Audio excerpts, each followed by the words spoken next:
Okay, I think we're about ready then. And if you've just jumped on, thank you for joining us. In fact, everybody, thank you for joining us. Um, we're really excited to do tonight's webinar for many reasons. Of course, we have the wonderful Ray Vaughn with us, but tonight's going to be our first video version of this as well. So for the most part, we will actually be looking at faces tonight, and that's the first time that we will have attempted that. So bear with us if it's a little bit bumpy. For those of you that were with us last month, it should go smoother than last month. So we're back to GoToWebinar. Happy to be here. And just as a reminder for those of you who have recently jumped on, in the dashboard area of your GoToWebinar little tab there, if you have any questions for Ray, any questions about the webinar, the school, anything like that, pop them into the little question area, and I will do my best to get back to most everybody. And we'll try to get as many of those questions answered as well. So for those of you who have put some questions in, thank you. I appreciate it. We will try to get to everything. Just as a side note, if you think of anything outside of the topic tonight that you'd like to maybe look at in the future, or you have anything for me, any feedback for me, shoot me an email sometime. My name is Jennifer McInnes, and my email address is Jennifer, JENNIFER, at SDI, that's Sierra Delta India.edu. So we're going to we're just going to kind of jump in here. Can everybody see my screen? And if you can, shoot me a quick in the question thing, give me a yes or a no. It should be a black screen. Perfect. Okay, everybody's got it. Awesome. So we are going to be talking tonight about troubleshooting techniques for a lot of the popular platforms, the most popular platforms. And it is kind of a Q&A format, but we've got a rough schedule here. Our plan is to kind of go over general troubleshooting and then kind of common complaints within a lot of those platforms. We'll probably touch on AKs, ARs, Glocks, that type of thing. Ray's got a whole bunch on the docket for tonight. So without further ado, we always, if this is your first go around with us, we always do start with a little bit of information on the school. So let me just expand a little bit of this info for you. And again, if you have questions, shoot me an email afterwards. But just to tell you a little bit about the school, what we do, why we do what we do, that type of thing. We are an accredited online firearms technology college. So we offer programs and courses. All of the programs and courses are different. They are varying in the level of credential that you can get, the length of program. You can go from the highest we go is that Associate of Science in Firearms Technology degree. It's a very robust program. Advanced Gunsmithing certificate is right under that, and then we've got a couple specialization types of courses as well. Ballistics and Reloading certificate, AR-15, AR-10, 1911, Advanced Armor courses. We're always kind of on the lookout for ways to offer students ways to learn more about the firearms industry and particular platforms as well. So it is notable that everything is done at home. If you're not familiar with how we do things here, you'll access all of your curriculum and everything either online in our learning management system or via textbook. You'll submit everything, exams and everything online as well, and we ship all of the tools and materials and resources to your door, so you get that flexibility there. We're very proud to have a high military and retired military student population. It's certainly not everybody, but it's very, very high for us, and we love that. So the two programs with the asterisks there, the Associate of Science in Firearms Technology degree and the Advanced Gunsmithing Certificate program, are both approved for use of VA and TA benefits. And there are a couple little, especially with TA, definitely get with the admissions staff. There are a couple little intricacies that you would want to discuss with them on that. But brand new also, this is an exciting thing for us. And actually, if you're on our email list, you'll get an email about this probably at the end of the week. The Associate of Science in Firearms Technology degree program is now participating in federal student aid. So if anybody out there listening has been interested in getting a degree in firearms technology but hasn't been able to figure out a way to fund it yet, we may have an option for you. Everything is going to depend on what you're eligible for, of course, but that's something that we've worked very, very hard at over the last 12 months or so. to be approved for that type of thing. So if that is anything that will help you out, we would certainly love to have you. Again, at the bottom, sdi.edu is our website. If you want more information, there's a phone number for the admissions team there as well, and the admissions email address, or you can email me, jennifer@sdi.edu, if you have more questions about that. This whole thing will be recorded, and I will go ahead and post it to the YouTube channel and the Facebook page sometime over the next couple days here. So if you have, if you'd like to rewatch it, or if you have to jump out early, you'll have that option as well. So without further ado, let's talk about the important guy here. Ray, do you want to tell us a little bit about yourself? Sure thing. Appreciate you having me on tonight. And thank you. Out there listening, find this to be informative and something that'll help you along in your endeavors to become gunsmiths. I've been in the business now professionally for at least 20 years. Worked mainly in the Atlanta, Georgia area, and have had my hand on most types of weapons platforms, as well as working for the U.S. military in a private contractor, working as a firearms repair technician on the depot level. So fairly wide variety of weapons and experiences that I've had, and it's something that I really enjoy doing, and I'm happy to be able to be here to help you guys along to learn the trade. Awesome.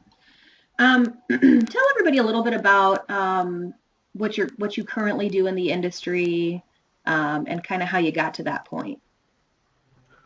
Well, currently I'm employed full-time as a gunsmith here at Moss Pond & Guns, but I also work directly with Eric at Iraq Veteran 8888, and we produce a pretty wide variety of firearms-related videos to the YouTube channel that we have.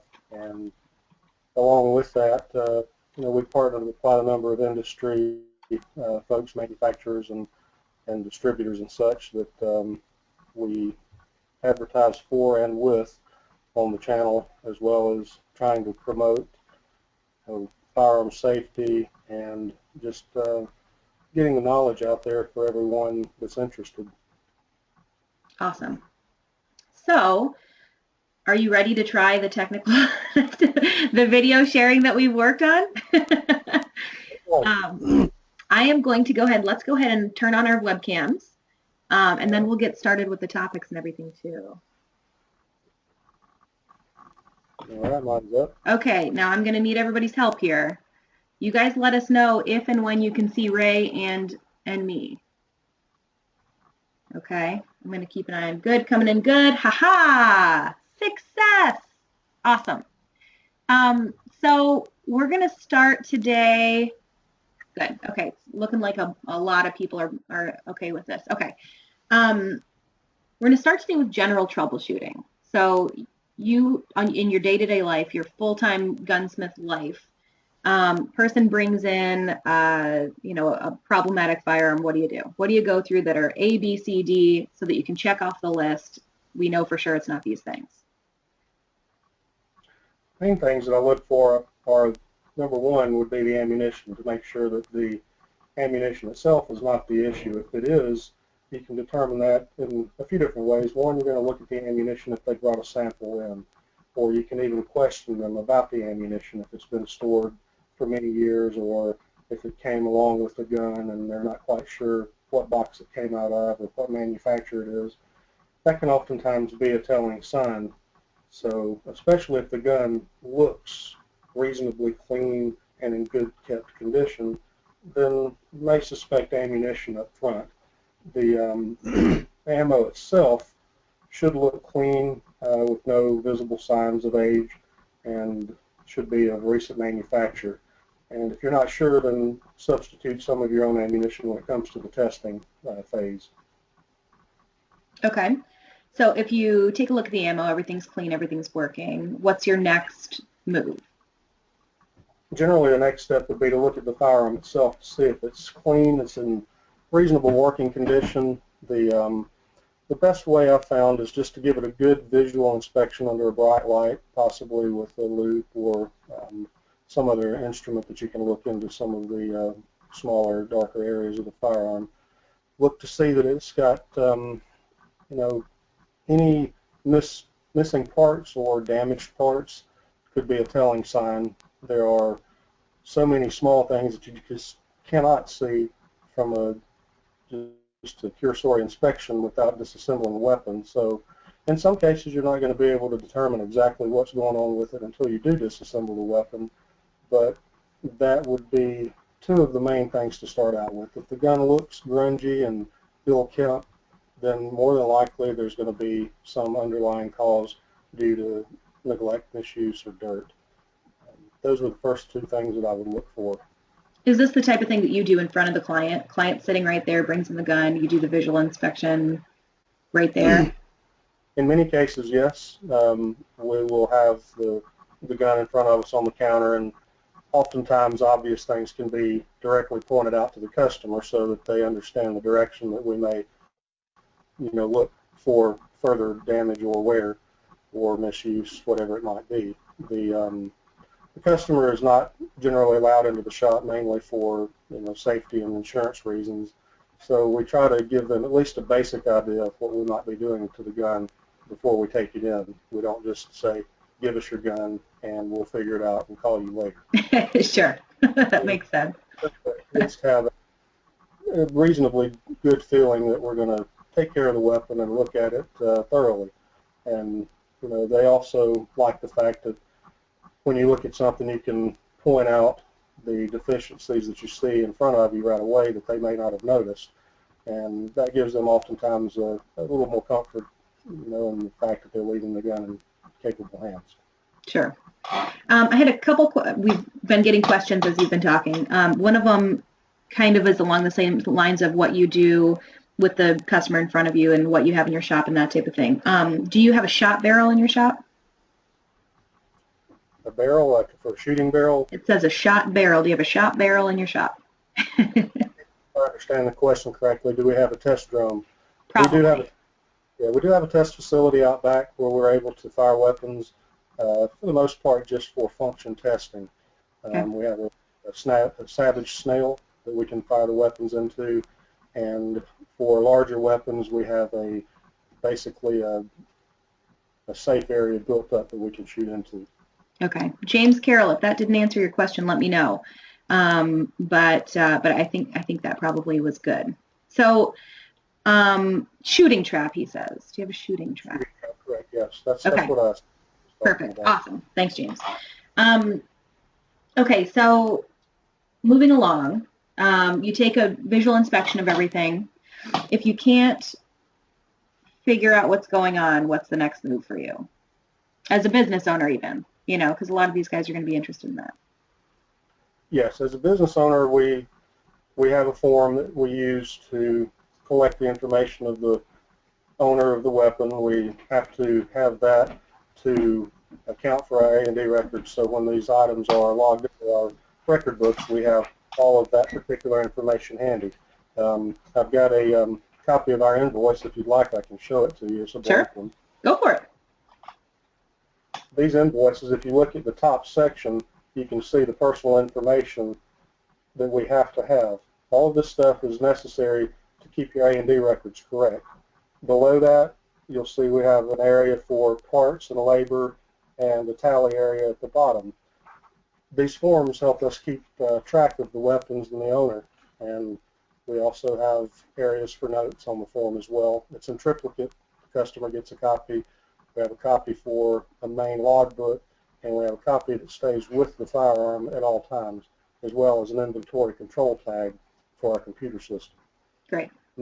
The A&D records are a must. You just have to do it. It doesn't sound like a lot of fun, but if you don't, an ATF comes in and they can't put their finger on the gun that's supposedly be in the books, or vice versa, if the gun's here and it's not in the books, then they're going to gig you and it's going to be a problem. So, guys, I know that the record-keeping end of it is not fun, but it is a necessary evil, and I'm sure that's something you all will take into consideration.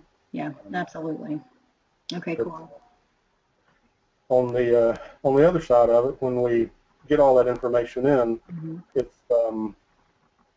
the gun itself will go into the queue, and we've got a pretty decent sized area. We can accommodate 300 or 400 guns in the shop at any one time, and they basically come in and out in a chronological order.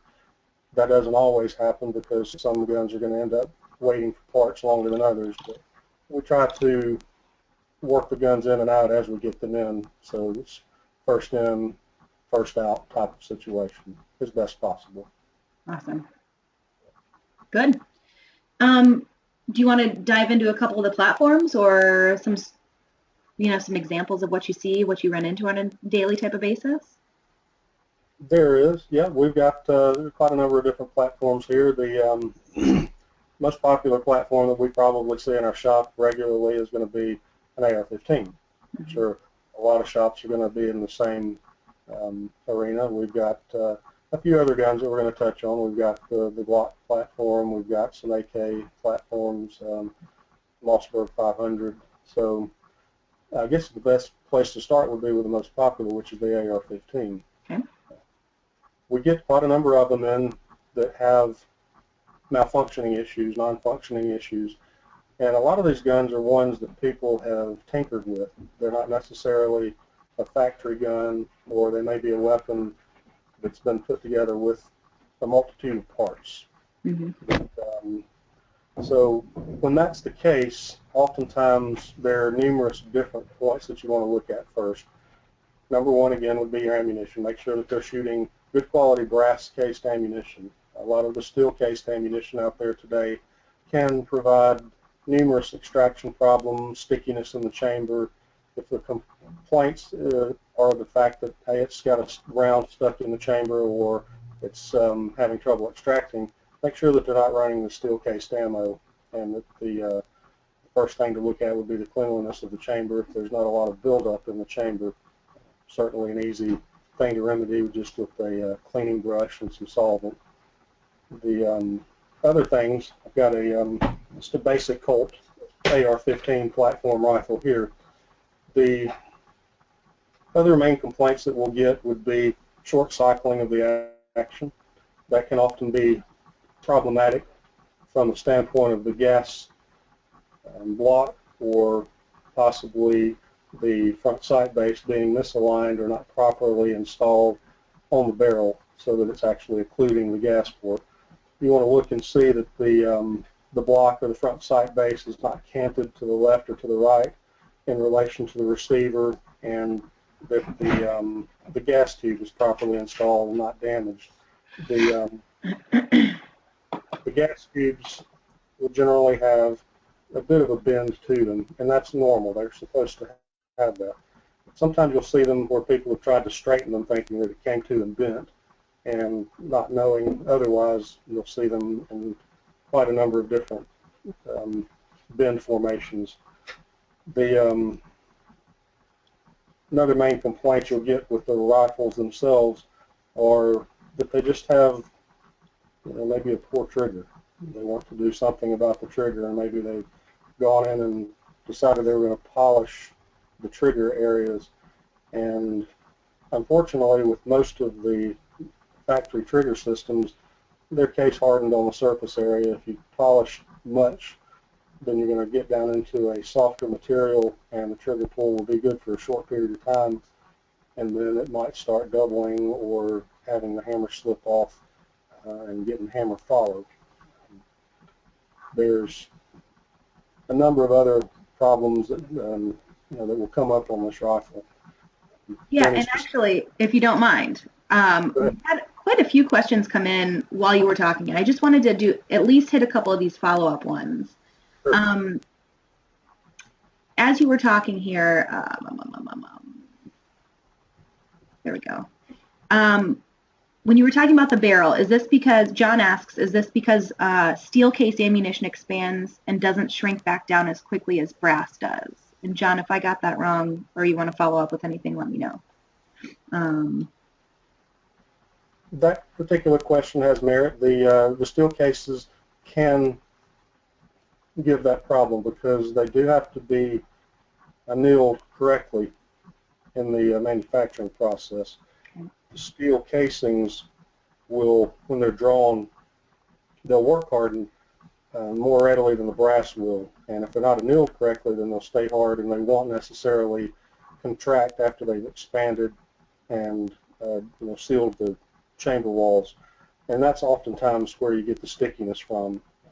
They also have a lacquer and or a galvanized type of coating or polymer coating to keep steel cases from rusting as they're stored for long periods of time. Those coatings can also be problematic inside the chamber, and I've seen many rifles, especially once they get really hot, those coatings will adhere to the chamber walls and act like glue because they are made to stick to steel, the cases, i.e., and then you get them hot enough and the same material sticks to the chamber. So if you've got that type of situation going on, definitely clean the chamber well, make sure that it's spotless. If you have to go in there with a little piece of Scotch-Brite wrapped around an old brush and run it on a drill motor for a few moments, that works very well, and it won't hurt the chamber. It'll just get any of the fouling or the leftover coatings from the cases out of there, and then you can go back to some quality brass case and try that. Okay. I've seen complaints of failure to feed on some new SIG 320s. Is it mostly an ammo issue? I've yet to run across that problem, although the 320s have only been out for a short period of time. My guess is that in time you'll probably find it to be a non-issue. SIG's usually quite good about making their guns run very well. The platform itself is fairly well established in the 250 series. The only main difference is the fact that it's a striker-fired weapon instead of a hammer-fired weapon. The actual frame and slide assembly, as far as the dimensions and the geometry, are pretty much identical. It's possible that someone posted that they were having issues maybe from weak ammo. A lot of the manufacturers of ammunition these days are being pushed hard by the large big box stores to keep the price down, and in turn they've been reducing the charge weights of the gunpowder and also lightening the projectile weight to cut down on the cost for the ammunition. So the ammunition in some cases is marginal as far as power, and then if you've got an inexperienced or a weak-handed shooter, you can easily induce feed issues by limp wristing the gun along with light ammunition. Good. Not having a gun in front of me and being able to diagnose the exact problem, Sure. That would be my thoughts. Sure, and I'm sure we'll run into that type of thing a lot, especially as we get into very specific questions. So general disclaimer, obviously, for everybody, without him seeing it, and holding it in his hands. We'll do our best here, but keep that in mind. Best way to control or adjust the gas in a short barrel rifle with a suppressor to get the timing right. Buffers, adjustable gas valve, heavy springs. Mainly the thing you want to watch out for is overgassing, too much pressure, and too much pressure over too long of a period of time. That's mainly what you have to worry about, and generally that can be eliminated by the correct gas orifice size coming out of the barrel or with an adjustable gas block. The heavier rates of springs can help some, and they more or less will slow the action down as far as the cycle time. The biggest problem you have there is if you've got too heavy of an action spring, it can return so quickly that the magazine doesn't have time to push the round up high enough, and then you start getting breech over base failures. So you want to make sure that if you're going to be running a very heavy buffer spring, that you also run very high quality or extra power magazine springs so that the dynamics there don't overcome the magazine's ability to raise the cartridges up in time.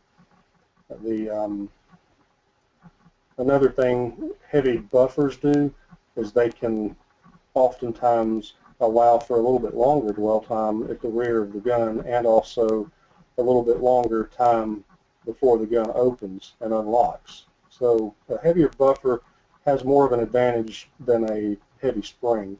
Most of the springs that you run across, unless you just have a real specialized firearm, should be standard springs. I don't use heavy springs very often. I would be more apt to go with the heavy buffer and a combination of that and an adjustable gas block that should fix things really well. make sure that you've done your other due diligence and making sure that the extractor is of good quality.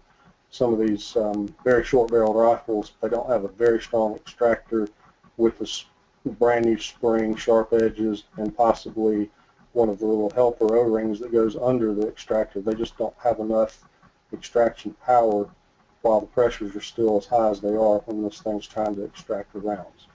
So keep all of those in mind when you're trying to get a suppressor gun to balance out well. Okay. How about please explain AR-15 glass tube clear inspection? Run that by me again? Please explain AR-15 gas tube clear inspection. And Ken, if you want to expand on that, let me know. But gas tube. Right. The gas tubes on the AR-15, they're basically this little piece here. They do have to be able to, vent the gas from the barrel back into the bolt carriers. There are a couple of different ways that you can test it. If you've got compressed air, you can plug the breech with a rubber plug or your finger if you've got small enough fingers, and just put the nozzle of the air gun into the muzzle of the barrel, and you should have air coming through the gas tube into the receiver. If not, then highly suspect would be a blown primer. That's about the only thing I've ever found in a gas tube other than things that people leave behind when they try to clean them. These things have 10,000 psi going through them every time you pull the trigger, if not much more than that. There's not many things that are going to get stuck behind 10,000 psi and not come out under force. So usually even blown primers you'll find in the bolt carrier, generally in the gas key, but the tubes themselves, the only thing I've ever had to replace the tube over being stuck in there was a blown primer, or somebody broke off a cleaning implement inside the tube thinking that they really needed to clean it. If you've got the gas tube out, you can simply just blow through it. You're not going to be able to see light through it unless you've got extremely bright light because of the bend in it, but that's the way I check them, and it hasn't failed me yet. Great. Okay. I've had a couple questions. Oh, you know what? There's one more AR-15, and then I've had a bunch of questions that are almost general shop questions that I know people usually like to hear about. So we'll do one more AR-15 and then get a couple of these banged out. Can you please explain with the AR-15 platform why the gas port on the barrel matching or marrying up to the gas port on the gas block is so important, and give any cautions as to why you should be wary for buying certain aftermarket gas blocks for an AR-15 platform? Okay. The work for it tonight, huh? That's the gas block itself is going to be the transition point between the gas tube and the barrel. If the gas block is misaligned, then you're just not going to get all the gas or any of the gas, depending on how occluded the port is on the barrel. The gas block, generally, I've only run across one or two, and these were gas blocks that had a no-name brand, possibly something a customer bought off of eBay or whatever that was cheap. And if you go with name brand parts, you're probably not going to ever run across an issue on that. But I have found, especially military guns, when the front sight bases are hard pinned in place, if they don't get that just right, a lot of times those bases will be occluding the gas port. And the only way to really find that out for sure is to pull it off. If you fired the gun some, there's going to be a carbon ring around the gas port that corresponds to the actual opening in the gas block or the front sight base. And it'll be a telltale sign as to how straight or how well covered or how occluded that port is by the gas block. So pulling it off oftentimes is the only way to know for sure, and that unless you've got a micro bore scope that you can put in there and look. If you've got a Hawkeye bore scope that fits down a 22 bore, that's great. We've got one of those, and it's a pretty awesome tool, but those scopes are over $1,000 just for one small tool. I had somebody ask, do you ever squirt something like gun scrubber down the gas tube to clean out any carbon buildup, anything like that? Sure, you can if you want to. It's probably just a waste of good materials that you could use on cleaning something else. Okay. But, Now, when we do a thorough cleaning on a gun like that, yes, it gets blown out with air. Most of the time we're running these through an ultrasonic cleaner because of the volume of business we do in our shop. But if it's something, as we're disassembling the gun, we're looking at all of these different pieces as they come out of the ultrasonic cleaner before they get reassembled. They also get another inspection. Oftentimes you're not going to see a specific problem when the gun's really dirty or if there's carbon fouling caked up on it. You've got to get all that out of the way first. So one good rule of thumb before you do any tremendous amount of troubleshooting is clean the gun well. Charge the customer for it. If it comes in nasty, charge them for it, because that's what your business is. You're making money on what they're not able to do or don't want to do. Right. So cleanings are a very big part of the business we do, and it also helps us to determine many different things. If a gun comes in oftentimes just for cleaning, you'd be surprised how many times you can open that gun up and there'll be something there that's wrong with it. If you point it out to the customer, 80% of the time they're usually willing to have it fixed. Not always, just depends, but you know, if you do it in a tactful manner, not like you're trying to get over on them, just say, look, you know, we assembled your gun, Mr. Smith, and this is what we found when we looked inside of it. They're usually good to go with it. Okay. We had a couple follow-up questions pop in based on what we just talked about. I just lost it. Oh, what type of cleaner do you use in the ultrasonic cleaner? And then other people have heard that you can put all the parts in the ultrasonic cleaner.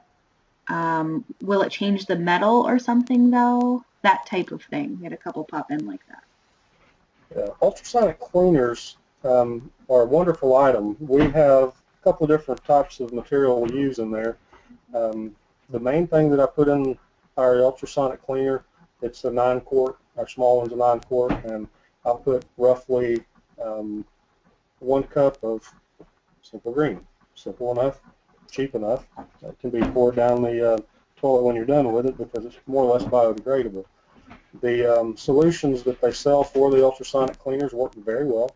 I've used them before, but they are expensive. And if you have a high volume shop, you've got to, you know, consider the cost of the materials.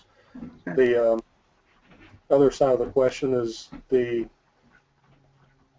parts can be put into the ultrasonic, and pretty much anything can be. It can be plastic, aluminum, steel, stainless steel, brass, copper.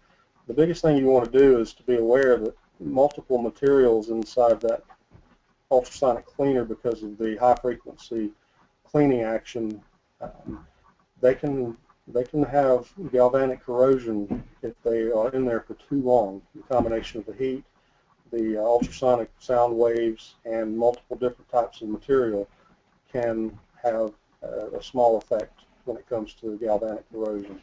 So the thing to do is, if you've got like an aluminum receiver and a steel barrel, if you can separate those, if they're really, really dirty, it's a good thing to do.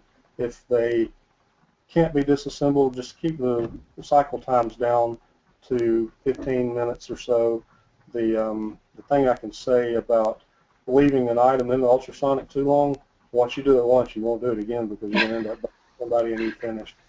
Or I've had that happen. Right. Unfortunately, once or twice, and probably everybody will at some point in their career. But keep the fluids reasonably clean. All of the small amounts of other materials that get washed out, you're going to have shavings of brass where the guns shave brass as they cycle the gun, ammunition in and out.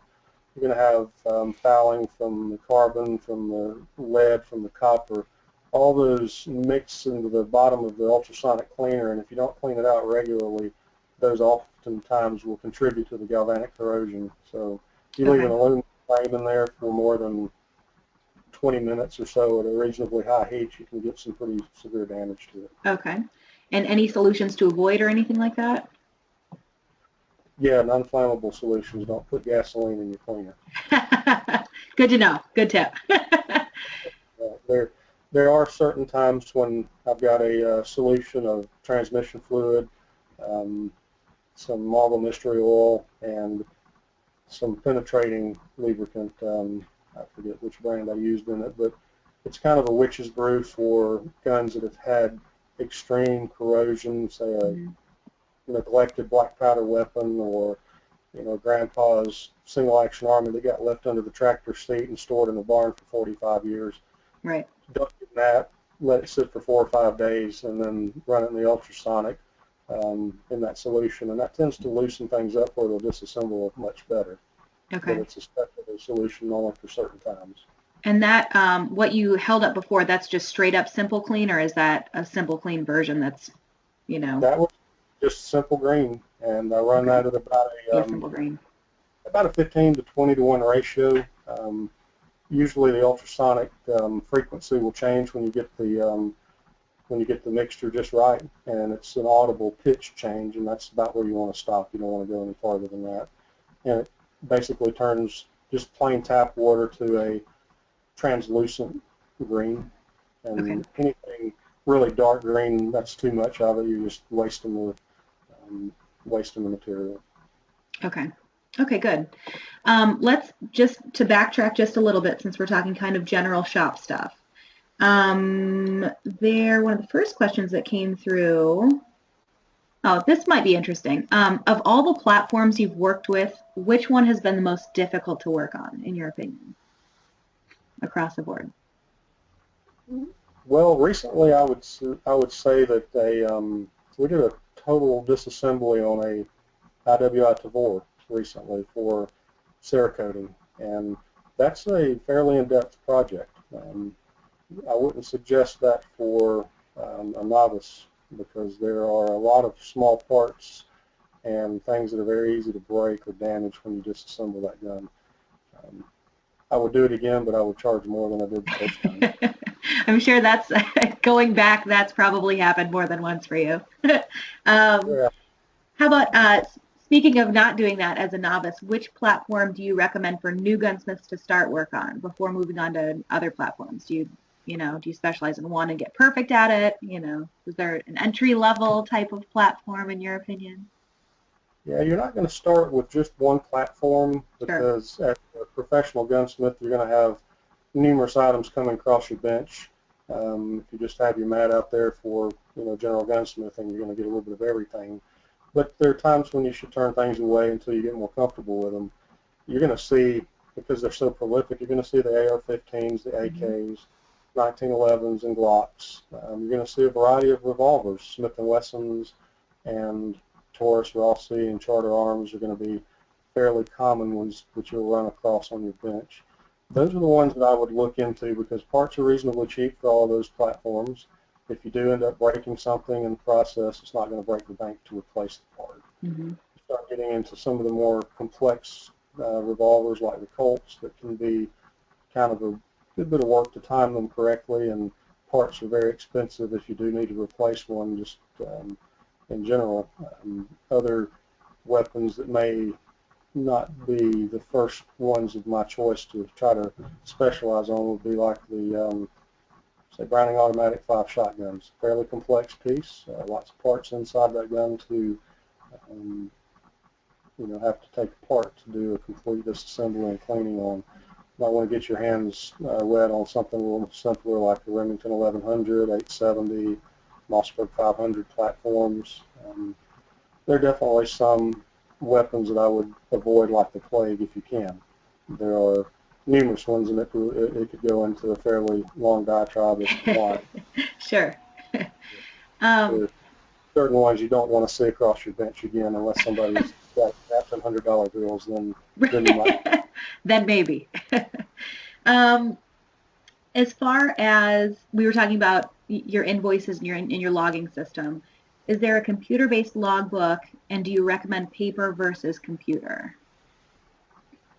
Depends on the volume of business that you're doing, and if you're an FFL for retail firearm sales, or if it's just going to be specifically gunsmithing. If it's going to be a specific gunsmithing shop and it's starting out small, paper logs are just fine, and they're not terribly burdensome. The computer logs, there are numerous different programs that are out there, and today ATF doesn't have a variance that you have to ask for to use a computer. There are a number of programs that are on their list that are just good to go, and you can get them. It's just an expense, because you're going to generally have the software and possibly hardware involved in that. So if you're just trying to get started, I would recommend paper logs. Okay. And just out of curiosity, how many guns do you see at a time? I mean, you guys, we know you're a high heavy traffic type of shop. What does that mean? You know, what does that mean from an application standpoint, you know? Yeah, from a standpoint of a weekly business, we might see anywhere from 30 to 100 firearms. Okay. It just depends. It's seasonal. As Oh, sure. a lot of businesses will see, you're going to find seasonal repairs coming through, and the region that you're in also can be very big determining factor as to what you will see when. Mm-hmm. Here in the southeast, we've got a very long season for recreational shooting, so we get a lot of just basic general cleanings and repairs. So if you were up in Saskatchewan somewhere, you're probably going to see more of the hunting rifles and, you know, self-defense guns that get broken out once or twice a year. Yeah. And it's going to vary considerably, but Sure. we do see a good steady supply of different things coming through. Good. Here's an interesting one. Do you know of any good ways for new gunsmiths to get their hands on used weapons to kind of test their skills, you know, break themselves into the industry, that type of thing? You can go to other gunsmiths in your area, or even just call them.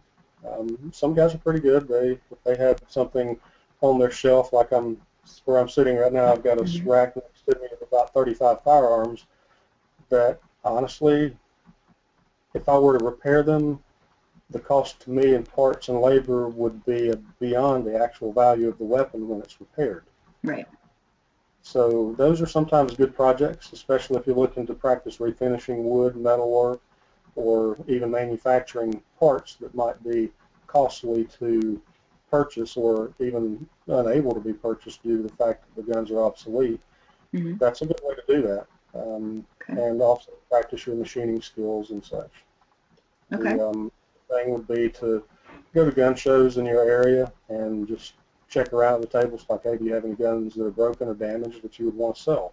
Maybe you didn't bring them with you, but if they're back at the shop, here's my card or here's my phone number, give me a call and we can work something out. Mm-hmm.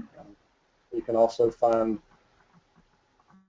weapons at some of the online retailers, Sarco, Samco Global, places like that will have what they call gunsmith bins, and they'll have just guns that are as is. Whatever's broken on them is broken. You know, you can get them for $50, $25, and you get what you can. I'm not going to take them back, but that's a course. Okay. In your shop, do you guys do a lot of machine work? We do have a full service shop. We offer full lathe and mill work. We have surface grinders. We have access to EDM machines. So we do quite a bit.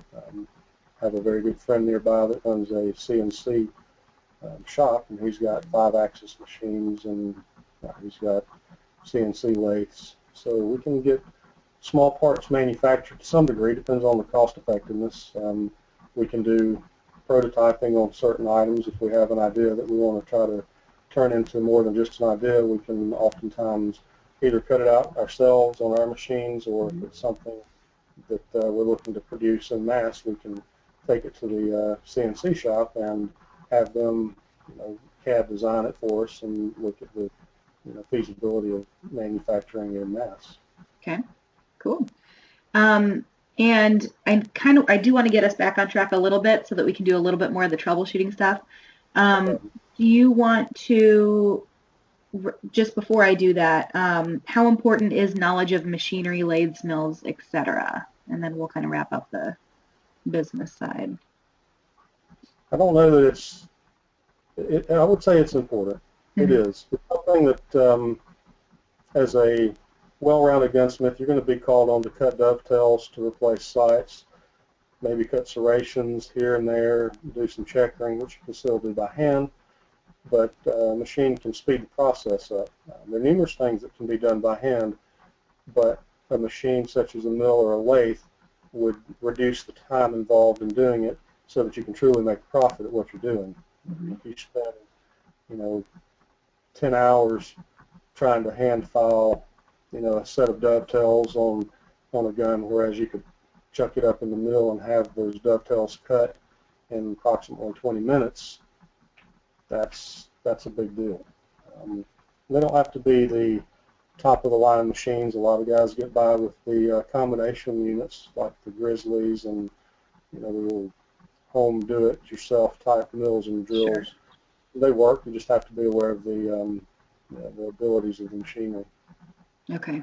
Okay, cool. Let's pick another platform.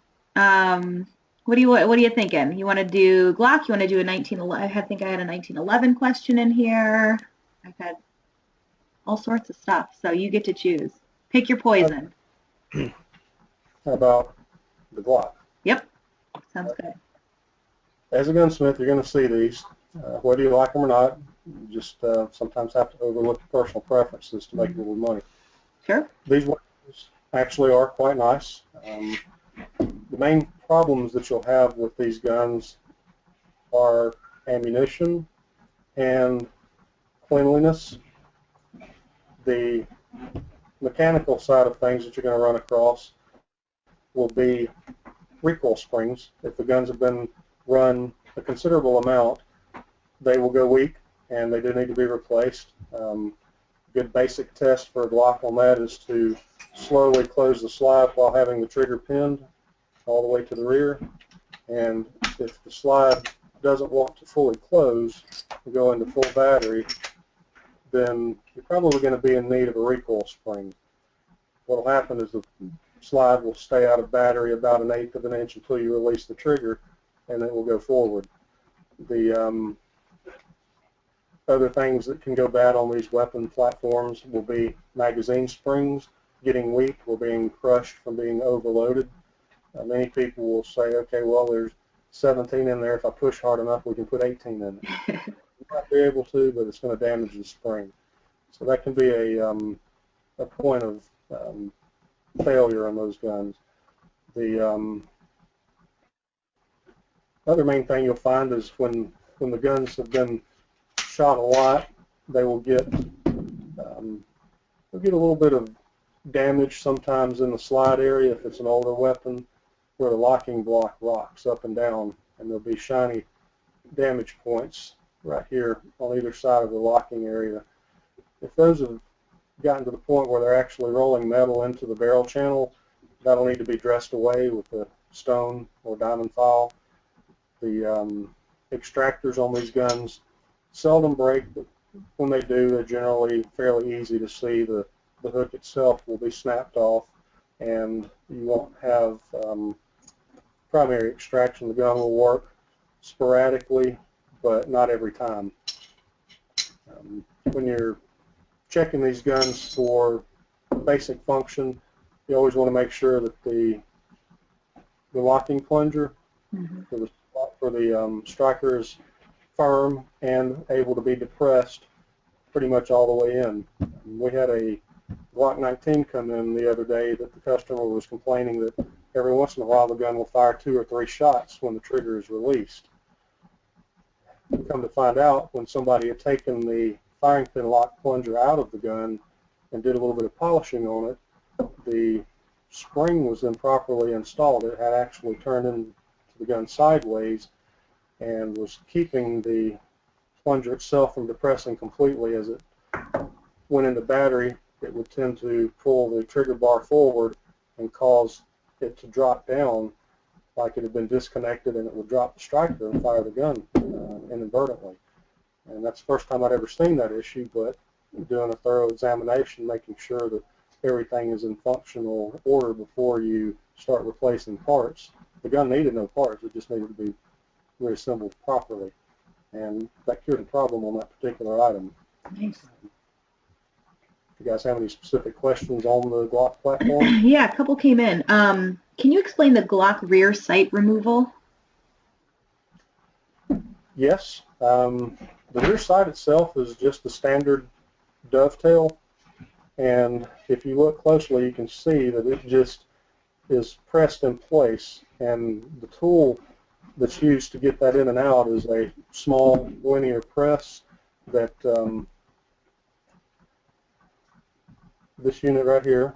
The way that works, you loosen the nut here and you slip the slides channel into the small section there, tighten it down, and this holds the Glock spring or slide in place while you turn this linear crossbar, and it just presses the sight back and forth, in and out.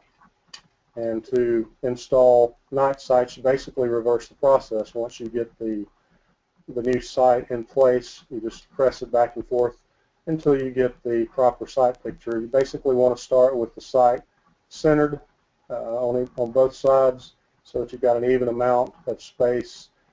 Doing it enough, you'll be able to visually get that down to a few thousandths. If you want to set it up and use a dial caliper, by all means do so. That way the particular customer will look at it and say, that's well centered.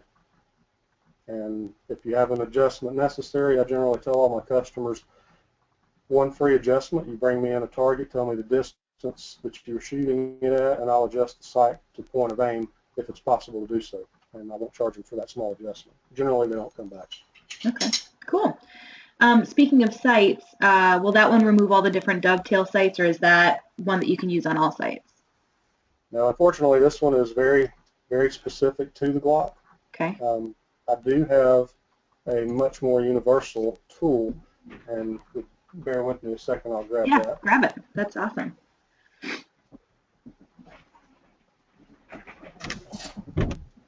This particular tool is fairly heavy duty. It's used to do a wide variety of Dovetail type rear sights and front sights. So say you've got a Springfield XD or Smith & Wesson M&P, this will fit almost any slide as long as you adjust it correctly.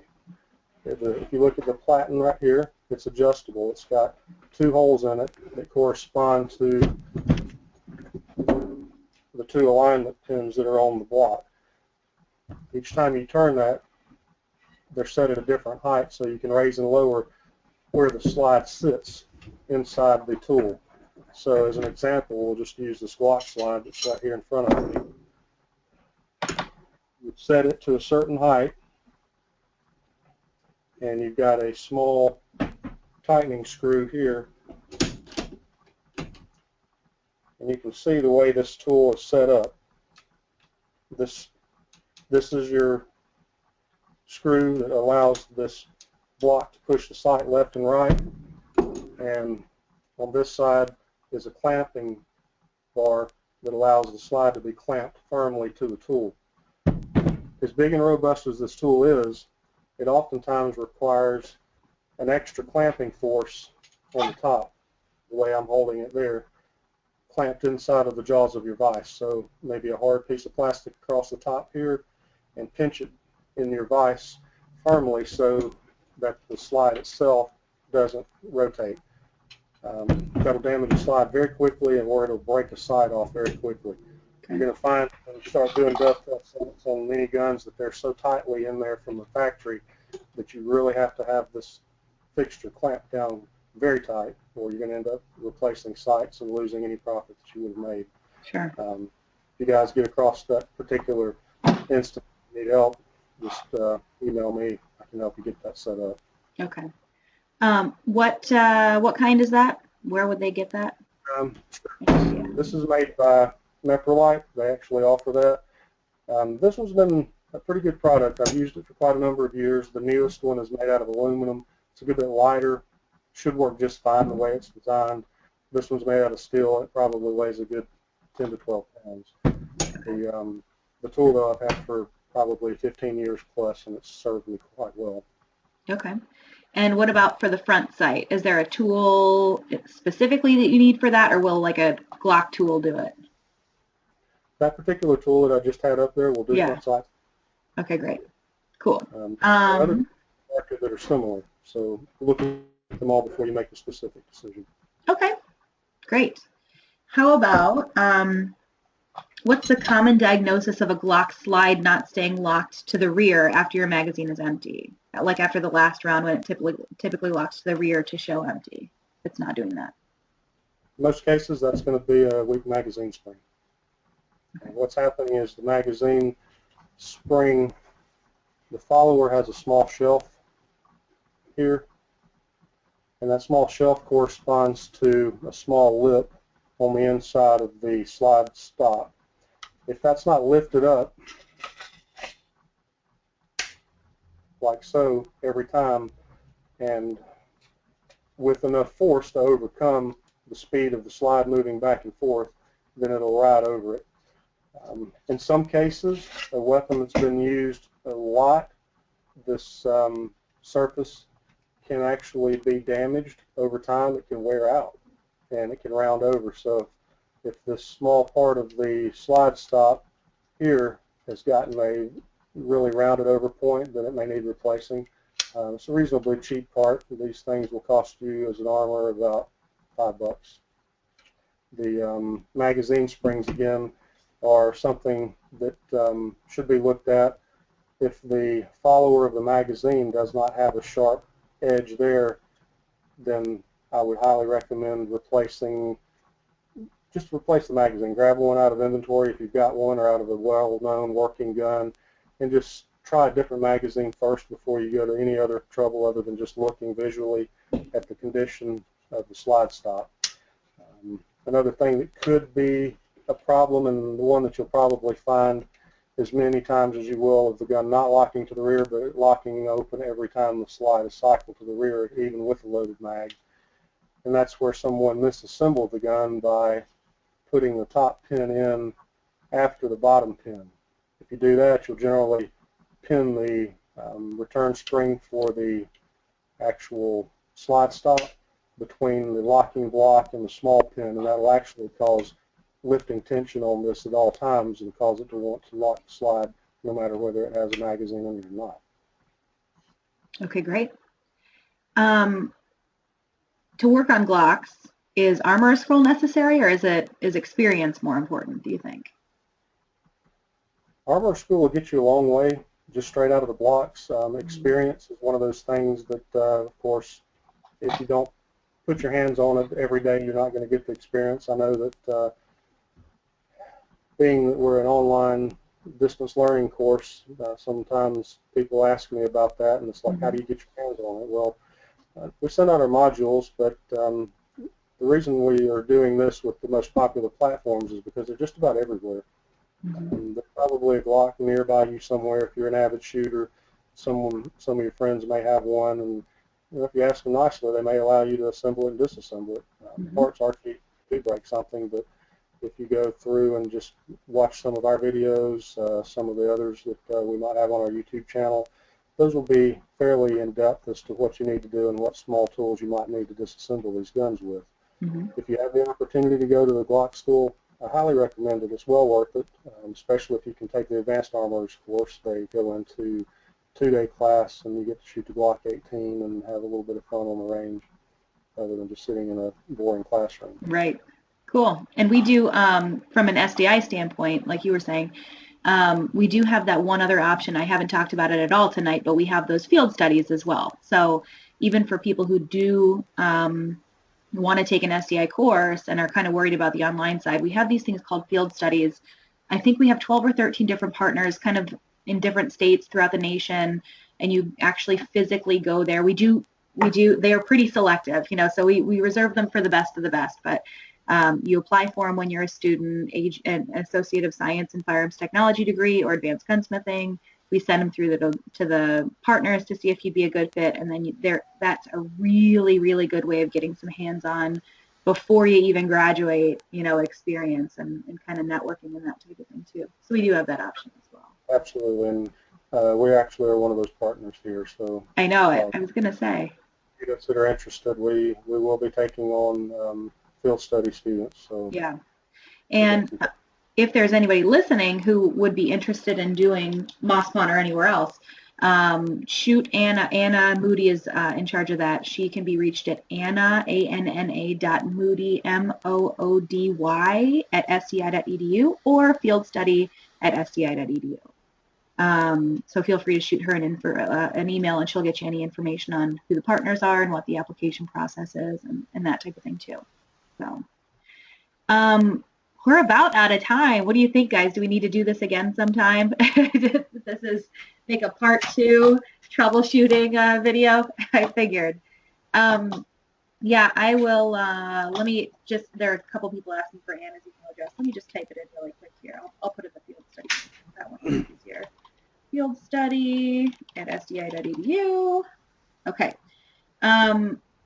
So thank you. This was super fun and our first video webinar. So thank you everybody for your patience. Like I said, give me a couple days or a day or two turnaround here. I'll get this thing up on the YouTube channel, posted on Facebook. So keep an eye out on those two things. And if you want to take a look at this recording again, that will be available for you. So awesome. Thanks, guys. Thank you for your attendance. Ray, thank you so much. I really appreciate it. And hopefully a couple more months, we'll get something like this back on the board again. This was a good one. Sounds good. Awesome. Once again, hope everybody enjoyed it. Yep. I think so. Everybody says thank you. All right, guys, everybody have a great night. And if you have any questions, again, Jennifer at sdi.edu, visit the website or give us a call. Thanks, guys. Have a good night. Bye-bye.